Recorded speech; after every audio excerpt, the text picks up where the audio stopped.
बिस्मिल्लाहिर्रहमानिर्रहीम। अस्सलामु अलैकुम वरहमतुल्लाहि वबरकातुहू। उम्मीद करती हूँ कि तमाम देखने वाले खैर व आफियत से होंगे, अल्लाह ताला की रहमतों के साए में होंगे। तो मेरा उन्वान अहादीस नबी सल्लल्लाहु अलैहि वसल्लम। मौजू चल रहा था अज़ान का बयान, जिसका हवाला बुखारी शरीफ की किताब। तो आज की हदीस है, हज़रत अब्दुल्ला बिन अमर रज़ियल्लाहु तआला अन्हु बयान करते हैं कि रसूलुल्लाह सल्लल्लाहु अलैहि वसल्लम जब मर्ज़ुल मौत में मुब्तला थे तो उस वक्त आका अलैहिस्सलाम से नमाज़ पढ़वाने के लिए कहा गया। तो आका अलैहिस्सलाम ने फरमाया कि अबू बकर सिद्दीक़ से कहो कि नमाज़ पढ़वाए। तो इतने में हज़रत आयशा सिद्दीक़ा अर्ज़ करने लगी कि वो बहुत कच्चे दिल के हैं, वो कुरान पढ़ते ही रोने लगते हैं, वो ये नहीं कर पाएंगे। रसूलुल्लाह सल्लल्लाहु अलैहि वसल्लम ने अपनी बात को दोहराया और फरमाया कि अबू बकर सिद्दीक़ से कहो वो नमाज़ पढ़वाए। इस पर फिर हज़रत आयशा सिद्दीक़ा ने उनका उज़र बयान किया और तीसरी मरतबा आका अलैहिस्सलाम ने फरमाया कि अबू बकर सिद्दीक़ से कहो कि नमाज़ पढ़वाए। फिर हज़रत अबू बकर सिद्दीक़ ने इमामत करवाई और नमाज़ पढ़वाई। हदीस के आखिर में रसूलुल्लाह सल्लल्लाहु अलैहि वसल्लम ने बयान फरमाया कि तुम लोग तो सवाहिब यूसुफ़ की तरह हो, लिहाजा जाओ और नमाज़ पढ़वाओ। इसी तरह इसी हदीस को एक और सहाबी बयान करते हुए फरमाते हैं कि जब रसूलुल्लाह सल्लल्लाहु अलैहि वसल्लम ने हज़रत अबू बकर सिद्दीक़ को नमाज़ पढ़वाने का यानी इमामत करने का हुक्म दिया, हज़रत अबू बकर सिद्दीक़ बहुत ही खौफज़दा होकर आप सल्लल्लाहु के हुजरे मुबारक से पर्दा हटाकर उनको देखते चले गए।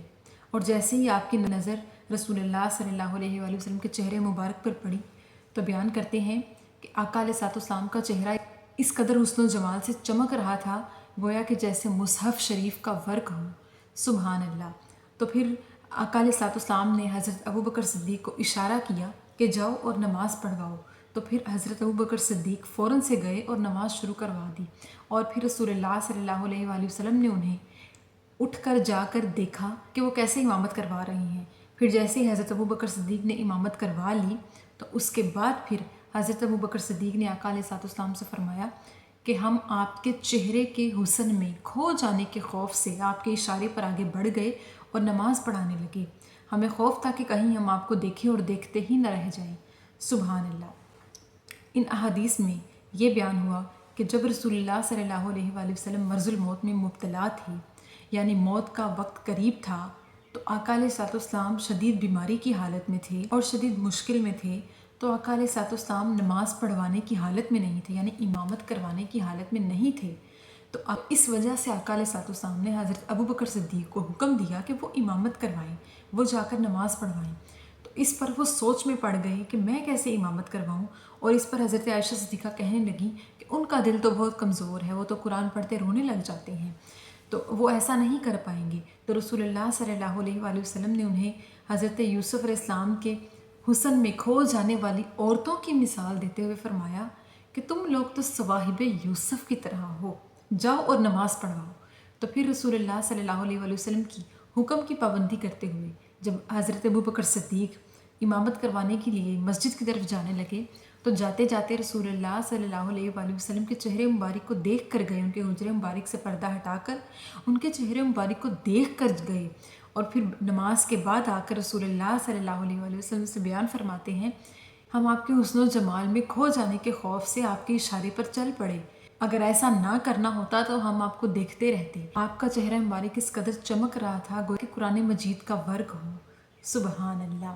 तो इस हदीस मुबारक से ये साबित हुआ कि इमामत उस शख्स को करवानी चाहिए जो इल्म में और अमल में फजीलत वाला हो। यानी किसी भी शख्स को जब इमामत की ज़िम्मेदारी सौंपी जाए तो लाजिम है कि वो इल्म वाला हो और अच्छे अमल वाला हो और थोड़ा बहुत दीन के करीब हो।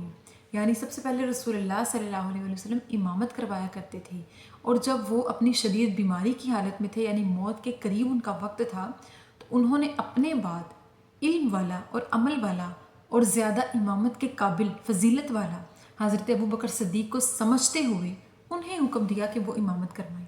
फिर इसी तरह हज़रत अबू बकर सिद्दीक़ के बाद बाकी खुलफा और बाकी लोगों में जो आला अफजल और बरतर होता, इल्म व अमल में फजीलत वाला होता, उसको इमामत का हुक्म दिया जाता, इमामत करवाने की ज़िम्मेदारी उसको दी जाती। तो इस बात से ये साबित होता है कि हम में से भी अगर कोई शख्स इमामत करवाना चाहिए तो उसके लिए बात लाजिम है कि उसका इल्म वाला होना, फजीलत वाला होना लाजिम है।